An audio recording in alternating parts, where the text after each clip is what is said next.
solih dan solihah. Masya Allah, semoga selalu dalam lindungan Allah Subhanahu wa Ta'ala. Sebelum memulai pembelajaran hari ini, kita majelis pagi dulu. Bu Indri akan menceritakan sebuah kisah hikmah dari seorang sahabat yang hidup di masa Rasulullah Shallallahu Alaihi Wasallam.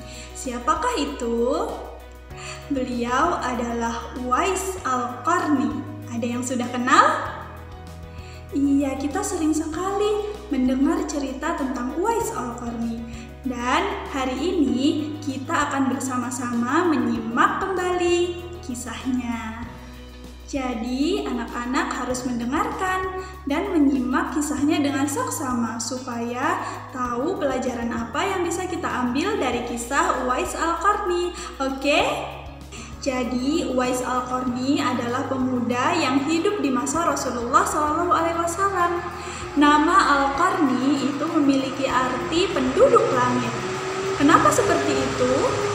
Ternyata Uwais Al-Qarni terkenal hingga langit, ya, penduduk langit mengenalnya karena ketaatannya kepada ibunda tercinta. Uwais Al-Qarni adalah pemuda yang lahir di Yaman. Nah, sejak lahir, Uwais Al-Qarni itu memiliki penyakit, yaitu timbul bintik-bintik di seluruh tubuhnya. Walaupun seperti itu, Uwais adalah pemuda yang solih dan giat bekerja. Kesehariannya, Uwais selalu menggembala kambing. Dan beliau hidup hanya berdua dengan ibunya yang buta dan lumpuh.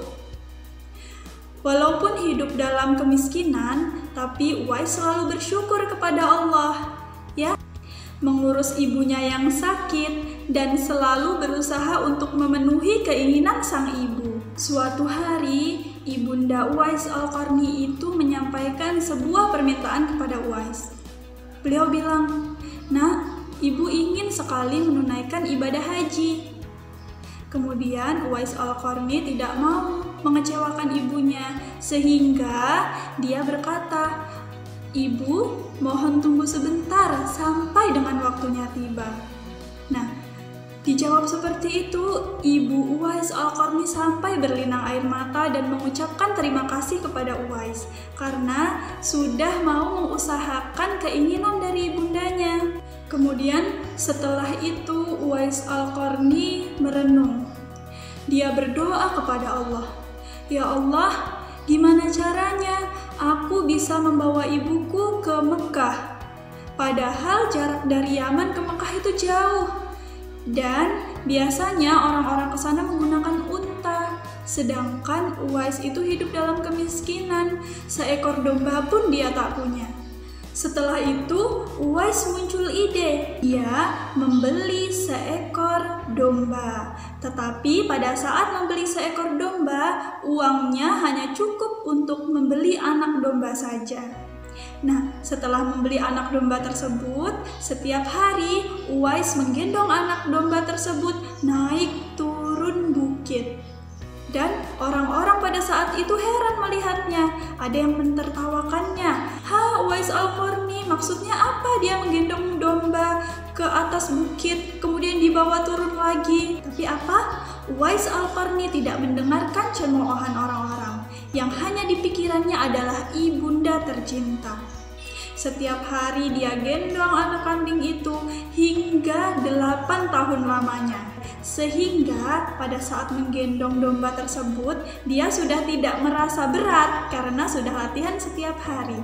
Dan tibalah musim haji. Uwais Al-Qarni menggendong ibunya dari Yaman berjalan menuju Mekah. Nah, pada saat Uwais Al-Qarni menggendong ibunya, sesampainya di Mekah, Uwais Al-Qarni tetap menggendong ibunya untuk tawaf mengelilingi Ka'bah. Dan pada saat sudah di depan Ka'bah, Uwais Al-Qarni berdoa, "Ya Allah, ampunilah dosa ibuku." Kemudian ibunya berkata, "Bagaimana dengan dosamu, wahai anakku?" Uwais Al-Qarni berkata lagi, "Dengan diampuninya dosa ibu, maka ibu akan masuk surga, dan cukuplah ridho ibu yang mengantarkan aku ke surga." Masya Allah, Allah pada saat itu mendengar doa Uwais. Dan seketika penyakit Uwais tadi yang bintik-bintik di seluruh tubuhnya hilang dan hanya tersisa satu bulatan putih di telapak tangannya. Setelah melaksanakan ibadah haji, Uwais Al-Qarni dan ibunya pulang. Dan setelah pulang, Uwais mohon izin kepada ibunya untuk kembali ke Madinah. Karena Uwais ingin sekali bertemu dengan Rasulullah SAW.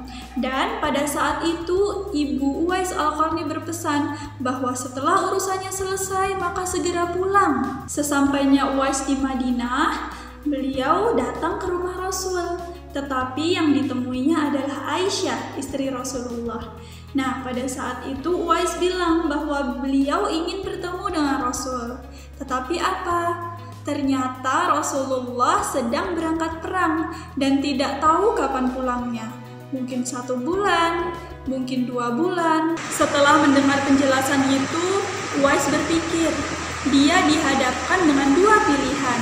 Menunggu Rasul pulang berperang atau pulang ke rumah karena dia sangat mengkhawatirkan ibunya. Kira-kira Uwais pilih yang mana? Iya, dia bilang kepada Aisyah bahwa sampaikanlah salamku kepada Rasul karena aku harus pulang. Ada ibu yang menungguku yang tidak bisa aku tinggal lama-lama. Nah, kemudian setelah itu Uwais pulang dengan perasaan haru. Dia sedih sebenarnya tidak bisa ketemu dengan Rasul, tetapi dia tidak tidak tega meninggalkan ibunya lama-lama di rumah sendirian. Pada saat Rasulullah sudah pulang ke rumah, Aisyah menceritakan kepada Rasul bahwa kemarin ada seorang pemuda yang datang ke rumah mencari beliau. Nah, pada saat itu Rasulullah sudah tahu siapa yang datang, yaitu Uwais Al-Qarni. Dia menceritakan kepada Aisyah bahwa Uwais Al-Qarni adalah sosok pemuda yang taat kepada ibunya. Suatu hari, Rasulullah berbincang-bincang dengan sahabatnya yaitu Umar dan Ali. Rasulullah berkata bahwa apabila dia bertemu dengan pemuda yang bernama Uwais Al-Qarni, maka mintalah doa dan istighfar kepadanya. Nah, dahulu Uwais itu menderita penyakit. Karena ketaatannya kepada Allah dan ibunya, Allah menyembuhkan penyakitnya tersebut. Kemudian sampailah di hari kematian Uwais Al-Qarni. Banyak berita menggemparkan bahwasanya pada saat kematian Uwais Al-Qarni banyak orang-orang yang datang untuk memakamkannya. Dan diketahui bahwa ternyata yang datang untuk memakamkan Uwais Al-Qarni adalah penduduk langit yang diutus oleh Allah. Subhanallah, sungguh mulia Uwais Al-Qarni.